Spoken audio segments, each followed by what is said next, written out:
Today I'm going to read you the story of Jesus and the children, taken from Matthew chapter 18 and 19.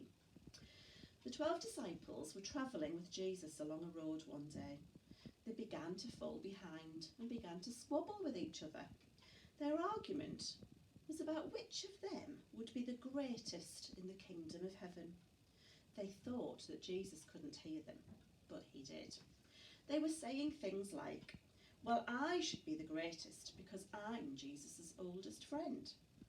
And another said, "I should be the greatest because I've performed the most miracles." And someone else said, "No, I'm sure that I'll be the greatest because I pray more than you do." Jesus didn't stop them. He just listened to every word.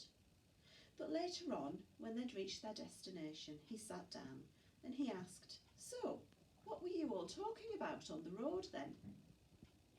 The disciples felt embarrassed to think that Jesus had heard them trying to outdo each other.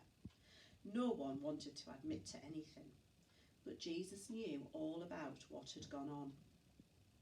If you really want to be the greatest in God's eyes, you should put others before yourself. Jesus reached out to a little girl who was passing by and drew her towards him. You must have simple, honest values and take genuine delight in helping other people. Never look down on children, for they are selfless and they give. They are amongst the greatest in heaven. However, it didn't take long for the disciples to forget everything that Jesus had told them. And a few weeks later, Jesus was preaching all day long when a group of people with young children approached him.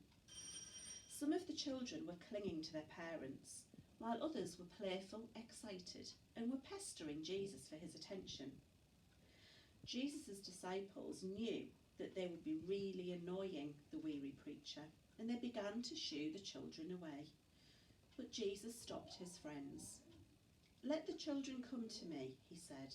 "After all, the kingdom of heaven belongs to them." Jesus picked up the smallest child and let others scramble onto his lap, and he blessed them all. Unless you are pure and wholehearted like these children, you will never see God. So I want you to have a think about some of the words that you heard in that story. What do you think the word selfless means? And what could you do to be giving and loving to someone else?